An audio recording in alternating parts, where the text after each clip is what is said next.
Hay un silencio que precede al reconocimiento, un intervalo meditativo entre el momento en que el alma aspira a la perfección y el momento en que la realidad, con sus afiladas púas, se revela. Es en este intervalo, en esta pausa existencial, donde florecen las proyecciones humanas más complejas, seductoras y, a menudo, dolorosas, donde el espíritu individual se topa con el muro de la promesa colectiva. Allí reside el verdadero laboratorio de la psique. Es allí donde ponemos a prueba, en la inmensidad externa del escenario social, las tensiones internas que tejemos en secreto, las contradicciones que viven en el sótano de nuestra propia conciencia. Te invito, en este momento, a dejar de lado la rigidez de tu opinión preconcebida y asumir el papel de un observador, un arqueólogo del alma que desciende a las catacumbas de la historia humana para comprender no lo que se hizo, sino lo que se soñó. No estamos aquí para juzgar banderas o doctrina, sino para analizar el mecanismo interno, la atracción fatal que nos empuja repetidamente hacia jardines amurallados, sistemas perfectamente ordenados, donde el dolor de la elección individual se disolvería mágicamente en la sopa de la igualdad colectiva. Observe el aire que entra y sale. Permite que la quietud de tu centro sea el espejo en el que proyectamos las imágenes del inconsciente colectivo, porque si miramos de cerca la estructura de las grandes utopías y de los ambiciosos proyectos sociales, descubrimos no un manifiesto político, sino un grito primordial, el anhelo de la disolución de la sombra, la búsqueda incesante de un mundo donde la responsabilidad de nuestro propio caos ya no sea exclusivamente nuestra. El tema que nos convoca es denso, la contradicción inherente a todo sistema que reivindica el derecho a reestructurar la naturaleza humana desde un plano externo, y para entenderlo, necesitamos evocar el arquetipo del Salvador y la contraparte oscura del guardián de la puerta. Lo que llamamos ideologías, en su esencia más profunda y palpitante, no son estructuras de gobierno, sino intentos narrativos de responder a la gran pregunta existencial: ¿cómo vivir sin sufrimiento? La psique humana, marcada por la caída, por la expulsión del Edén, conlleva la nostalgia de un estado de plenitud y armonía. El proyecto de construir un paraíso terrenal, cualquiera que sea, es la manifestación política de esta nostalgia. Es el intento de revertir la maldición de la dualidad, la atracción por un sistema que promete abolir la competencia, la desigualdad y, fundamentalmente, la incertidumbre. Es el atractivo irresistible para nuestro arquetipo infantil, herido. El niño interior, que ha visto que el mundo real no logra ser la madre perfecta, el padre omnipotente, busca desesperadamente un reemplazo, y el Estado, la idea, la estructura totalizadora, lleva el manto del padre protector arquetípico, aquel que cubrirá todas las necesidades, y a cambio, solo exigirá nuestra sumisión. Aquí radica el primer gran secuestro arquetípico. El ego es invitado a subcontratar la tarea más ardua de la vida, que es la individuación. La individuación, en el sentido junguiano, es el proceso de convertirse en un ser único e indivisible, enfrentarse a la sombra personal e integrar los opuestos, un trabajo solitario y a menudo doloroso. El proyecto utópico, por el contrario, ofrece una persona colectiva, ya hecha, un uniforme moral y social, que nos ahorra el esfuerzo de descubrir quiénes somos realmente fuera del rebaño. Imaginemos por un momento la metáfora de la ciudadela del contentamiento. Esta ciudadela se basa en la promesa de que una vez que se abolieran la propiedad y la ambición individuales, los catalizadores del dolor y la disparidad, el amor fraternal fluirá naturalmente, respaldado por una distribución equitativa. Es una construcción psicológica que presupone que el mal y el egoísmo son productos externos del capital, de la estructura social injusta, y no manifestaciones internas de la sombra humana. Este es el error fatal, el punto ciego en el corazón de la promesa. Al proyectar todo el mal sobre la estructura externa, negamos la sombra que portamos, y todo lo que se niega dentro de la psique individual se manifiesta de manera amplificada y virulenta en la esfera colectiva. La búsqueda de la igualdad total, cuando se eleva al nivel de dogma central, es en realidad la manifestación de un profundo miedo a la diferencia. El miedo a la diferencia es, psicológicamente, el miedo a la propia incompletitud. Si el otro es radicalmente diferente y, por esfuerzo o suerte, alcanza un nivel que lo diferencia, se convierte en un espejo insoportable que refleja nuestra propia carencia, nuestro propio no ser. La promesa de que nadie tendrá más que otro calma el ego envidioso, ese aspecto de la psique que se siente disminuido por la excelencia de los demás. El sistema, entonces, actúa como un gigantesco superego colectivo, podando las cimas del logro y llenando los valles de la necesidad, asegurando un plano psicológico donde el conflicto de comparación está supuestamente prohibido, pero la vida, la naturaleza y el espíritu humano son inherentemente jerárquicos y diferenciados. Una represión de esta naturaleza, en nombre de un ideal, requiere y la represión de la propia energía vital, del élan creativo, que reside en el individuo soberano. Si estas reflexiones despiertan algo en tu interior, si resuena en tu alma la tensión entre el deseo de orden y el impulso de libertad, deja un me gusta y suscríbete. Aquí caminamos juntos por el territorio profundo de la psique, donde la filosofía se encuentra con la autoconciencia. Continuando nuestro viaje, debemos enfrentarnos al arquetipo del colectivo, que,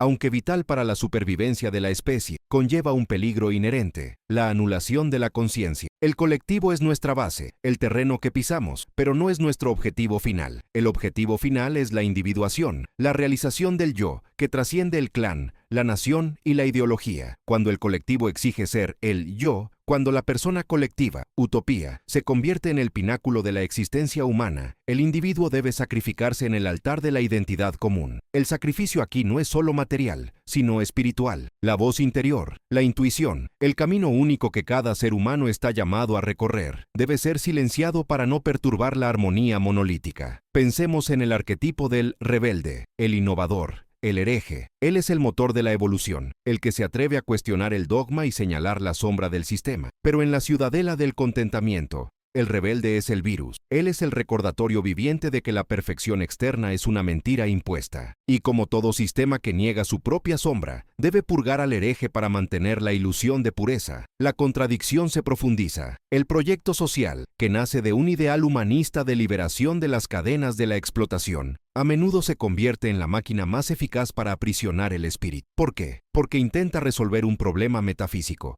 la desigualdad inherente a la condición humana, con herramientas meramente materiales, economía y poder estatal. El precio de la seguridad total es la entrega del alma, y el alma, el ego, odia la uniformidad, requiere diferenciación, expresión de su singularidad. Cuando esta diferenciación se niega externamente, implosiona. El individuo, obligado a vivir la persona colectiva, impuesta, acumula frustración, resentimiento y, finalmente, sombra reprimida, que inevitablemente será proyectada de nuevo al sistema en forma de paranoia y tiranía interna. La historia nos muestra que la búsqueda de un hombre nuevo, purificado de los fracasos del pasado, es siempre el intento de crear un ser humano sin sombra. Pero el ser humano sin sombra no es un santo, es un autómata, es un ser carente de profundidad, ya que la profundidad del alma se construye precisamente en la lucha por integrar nuestro lado oscuro. Cuando intentamos construir una sociedad sin oscuridad, terminamos construyendo un sistema que se convierte en la mayor sombra sobre la humanidad. La utopía prometida nunca se logra, pero su consecución genera un mecanismo de control social casi perfecto. La culpa de su fracaso nunca recae en la propia estructura ideológica, que se considera pura, sino siempre en los individuos impuros que la llevaron a cabo o en los enemigos internos que la sabotearon. Esto mantiene al arquetipo del Salvador, siempre vivo y siempre postergado, exigiendo continuos sacrificios. Hay una fuerza dentro de ti que observa todo, que reconoce el juego de espejos entre la promesa exterior y la verdad interior. Y es con esto que continuaremos en el próximo momento, porque el mayor conflicto de todos es el que libra el alma entre la seguridad de la prisión dorada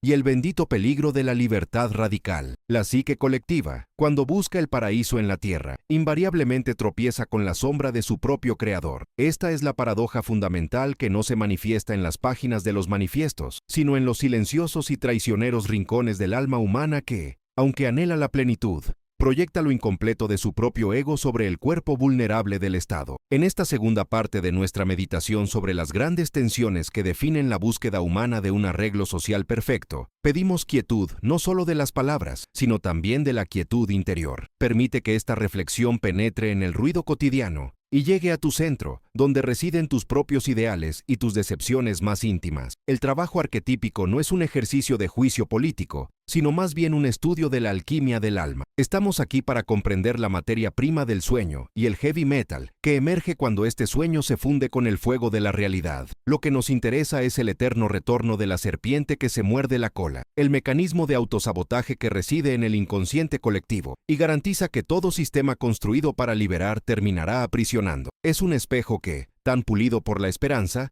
solo revela la imperfección irreductible de quien lo toca. La contradicción que ahora nos llama la atención radica en la transformación del arquetipo del Salvador, En el arquetipo del guardián rígido, el movimiento socialista nace de una manifestación profunda y legítima del yo colectivo, un grito de dolor contra la injusticia que desencadena la fuerza regeneradora del rebelde y la visión utópica del inocente, que aún cree en la pureza original de la humanidad. Es la fuerza del puer aeternus, la eterna juventud revolucionaria, que se niega a aceptar la estructura jerárquica y la rigidez del Senex, el tiránico viejo sabio, o el padre controlador, que dominó el escenario anterior. La belleza de este primer impulso es innegable, una energía pura y fluida que busca derribar los muros del ego individualista y fundirse en la armonía de un todo orgánico. Es el fuego el que purifica. Sin embargo, todo incendio revolucionario requiere de un contenedor para perpetuarse, y aquí aparece la primera y más dolorosa desviación psicológica. Una vez derribadas las viejas estructuras, el caos de la libertad total, el territorio del trickster, donde todo es posible, pero nada es sostenible, se vuelve insoportable para el inconsciente. La psique, tanto individual como colectiva, anhela orden, forma, límites, y para estabilizar el nuevo orden,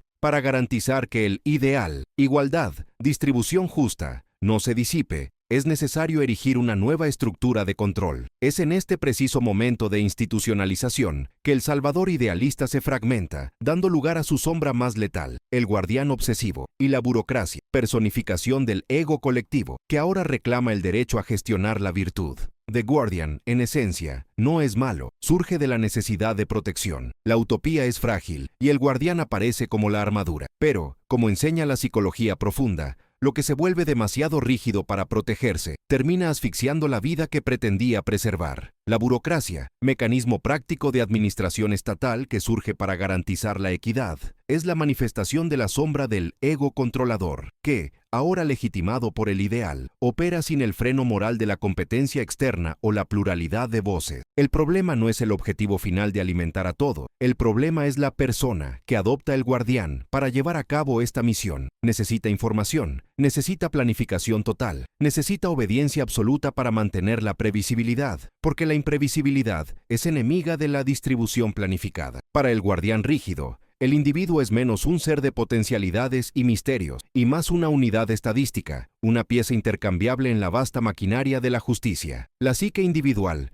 con sus pasiones, sus ambiciones no alineadas y su deseo intrínseco de diferenciación, se convierte en una anomalía peligrosa, un elemento de fricción en el motor de lo colectivo. Si estas reflexiones han despertado algo en ti, si la tensión entre el guardián y el salvador resuena con tu propia lucha por el orden y la libertad, deja un me gusta y suscríbete. Aquí caminamos juntos por el territorio profundo de la psique. Continuando con nuestro análisis, notamos que el guardián rígido, que porta la máscara de la burocracia, proyecta su propia sombra, desorden, egoísmo, desviación, sobre el pueblo al que juró servir. Necesita justificar su control y, para ello, debe advertir constantemente sobre los enemigos internos, los que son insuficientemente colectivistas, los que aún conservan restos del viejo ego burgués, los que se atreven a buscar la excelencia individual en detrimento del promedio obligatorio. La contradicción se profundiza. El sistema que prometió poner fin a la explotación de clases establece una jerarquía nueva y más sutil, la jerarquía de la virtud ideológica, administrada por la casta de los guardianes. Donde antes existía el poder del dinero, ahora existe el poder de la información y el control psicológico. El guardián rígido, en la práctica, es la personificación de la persona de la virtud colectiva. Es el censor, el planificador, el distribuidor. Debe ser infalible, porque su falibilidad significa el colapso del ideal. Y aquí es donde la presión psicológica se vuelve insostenible. Para sostener la fachada de perfección sistémica, debe reprimir la verdad de su propia humanidad, su envidia, su deseo de privilegio, su miedo a perder su nuevo poder. El guardián se convierte en un golem, una figura creada para el servicio, pero que cobra vida propia y se vuelve contra su creador. Ya no sirve al ideal, sirve para el mantenimiento de la máquina. La esencia del socialismo, visto arquetípicamente, reside en la promesa de reintegrar la sombra, rechazada por el capitalismo, la pobreza, la exclusión, la desigualdad. Es un proyecto de totalidad psicológica en el ámbito social, pero al intentar integrar la sombra externa, la desigualdad, a través de medios estatales totalizadores, el sistema inevitablemente crea una sombra interna mucho más peligrosa. La represión de la individualidad y el culto a la uniformidad, la diferencia, el toque personal, la búsqueda de la unicidad, todas estas manifestaciones del yo, Diferenciado, son tratadas como virus que deben combatirse en nombre de la salud colectiva. ¿Dónde reside la fuerza vital? En diferenciación. ¿Dónde reside la fuerza del guardián rígido? En la supresión de la diferenciación. Por tanto, el mayor y más trágico conflicto no es económico, es metafísico. Es la batalla incesante entre el ánima y el animus de la sociedad. El ánima, el alma, la emoción, el deseo de comunión, la ética del cuidado, da el impulso inicial hacia la utopía. El animus, el logos, la razón, la estructura, la ley, es lo que intenta formalizar esta utopía. Cuando el animus se vuelve hipertrofiado, rígido, desapegado del sentimiento y la compasión individuales, se convierte en puro control sistémico, y el resultado es una sociedad que parece justa en teoría, pero que es emocionalmente estéril y psicológicamente represiva en la práctica. La vida desaparece, y solo queda el ordenado esqueleto de la ley. La mayor trampa no reside en el fracaso de la utopía, sino en la inevitabilidad de que el guardián de hierro siempre requerirá el sacrificio del alma individual para alimentar el cuerpo de la máquina. Hay una fuerza dentro de ti que lo observa todo, y eso es con lo que continuaremos en el próximo momento. La búsqueda del paraíso, proyectada hacia afuera, es el mapa exacto del infierno que llevamos dentro. No es un mapa dibujado con tinta sobre papel, sino con la sangre coagulada de expectativas no resueltas. Llegamos, en esta tercera y última meditación, al corazón palpitante de la contradicción que se manifiesta en el intento humano de construir un orden perfecto, la inevitable y trágica inversión del ideal. Vimos el arquetipo del Salvador, revestido de idealismo y promesa de redención colectiva, prometiendo desterrar el caos del mercado y el dolor de la desigualdad. Contemplamos la misa, el huérfano hambriento de pertenencia y el niño que desea el regazo seguro de la autoridad protectora. Ahora debemos presenciar, con la serenidad de un vigilante nocturno, el momento en que la polaridad se invierte y el héroe se convierte en su opuesto, el tirano. Cierra los ojos por un momento y siente el silencio que se instala entre las palabras. Es en este espacio de introspección donde reside la única verdad capaz de liberarnos de los ciclos de repetición histórica. Si la política es simplemente el escenario ampliado del drama del alma, entonces lo que vemos en el fracaso de las utopías colectivas no es el fracaso de un sistema económico, sino más bien la manifestación colosal de la sombra no integrada de la propia humanidad. El error fundamental radica en la creencia de que es posible construir un orden perfecto, fuera de nosotros mismos, sin primero soportar y abrazar el caos inherente a nuestra naturaleza individual. El alma humana no puede tolerar el vacío por mucho tiempo. Si eliminamos el caos y el conflicto de la esfera externa, libre elección, negociación, riesgo, ascenso y caída. Este caos debe, por una ley psicológica inexorable, reintroducirse en la forma de control absoluto. Aquí es donde entra en juego el principio junguiano de enantiodromia, la conversión de algo en su opuesto. El Salvador, que era la personificación de la luz de la justicia y la igualdad, cuando tiene poder total sobre los medios de producción y de vida, se convierte en el guardián oscuro. Ya no distribuye recursos, sino que gestiona la escasez. Ya no libera al individuo de la opresión capitalista, o se aprisiona en la opresión burocrática, porque la burocracia es el ego inflado del Estado. El ego, en su manifestación colectiva, exige uniformidad. La diversidad es compleja. La diferencia requiere tolerancia y negociación, lo que el gran ego del Estado percibe como ineficiencia, o, peor aún, como una amenaza. Así, la búsqueda de la igualdad, que nace del deseo sincero de mitigar el dolor del huérfano, se convierte en el imperativo de la uniformización, que es la muerte de la individualidad, del yo. La verdadera tragedia se desarrolla cuando el Estado, imbuido del arquetipo del padre protector, el pater arquetípico, decide que debe asumir la función de conciencia de cada ciudadano. El ciudadano, el huérfano, queda liberado de la terrible responsabilidad de la libertad. Ya no necesita elegir, competir, fracasar y resurgir. Tu vida se regula, tus deseos se canalizan y la ansiedad existencial se cambia por la seguridad de la obediencia. A cambio de este consuelo, el precio es el alma, el ser único, el yo, la totalidad psíquica que incluye la sombra y la luz. Es anárquico por naturaleza y se resiste a ser catalogado. El yo no cabe en las hojas de cálculo. Él es la chispa divina que insiste en la unidad. Y, en el sistema que busca el orden social perfecto, esta chispa debe apagarse. El individuo debe disolverse en el pueblo, la clase, el colectivo. La libertad se convierte en un lujo burgués. La conformidad se convierte en virtud revolucionaria. ¿Y qué pasa con la sombra que el sistema intentó abolir? No desaparece. Ella simplemente cambia de dirección y de vestimenta. La codicia, la crueldad y el deseo de dominación, que antes se proyectaban sobre el burgués, el capitalista o el opresor externo, ahora están alojados dentro de la propia estructura de poder. La sombra del colectivo es la policía secreta, es la vigilancia constante, es el comisario, es la jerarquía que se perpetúa a sí misma. La sombra es el control, que se disfraza de cuidado. Si antes el individuo era explotado por la ley del mercado, ahora es devorado por la ley de la ideología, que es infinitamente más cruel, ya que le roba no solo el excedente de su trabajo, sino la soberanía de su pensamiento. La opresión económica tiene límites prácticos, pero la opresión ideológica, que busca controlar la psique,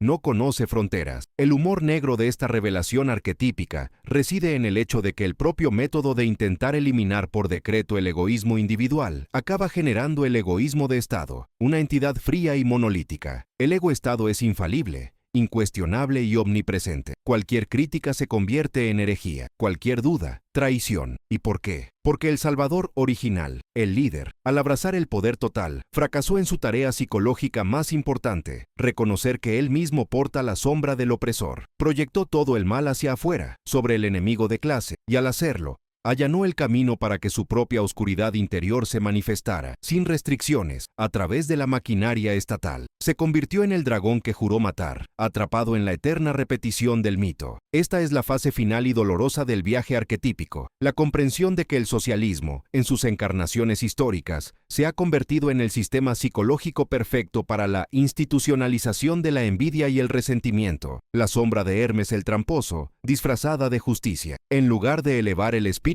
humano, lo nivela por debajo, porque la verdadera igualdad del alma no reside en la distribución material, sino en la dignidad inherente al esfuerzo y a la diferencia. La búsqueda de un mundo donde nadie destaque genera un mundo donde todos se ahogan en el mismo mar gris de la mediocridad gestionada. Si estas reflexiones despiertan algo en ti, si sientes el peso de esta contradicción psicológica, deja un me gusta y suscríbete. Aquí caminamos juntos por el territorio profundo de la psique. La gran contradicción del idealismo colectivista, visto a través de la lente de la psique, es que, al tratar de salvar a la masa del individuo, el opresor mata al individuo para salvar a la masa. Lo que se pierde es el diálogo sagrado entre la persona y el yo, reemplazado por el monólogo opresivo del guardián. Lo que llamamos fracaso externo no es más que la cristalización de nuestra negativa a abrazar la oscuridad que reside en la promesa de un orden absoluto. Hay una fuerza dentro de ti que lo observa todo, y eso es con lo que continuaremos en el próximo momento.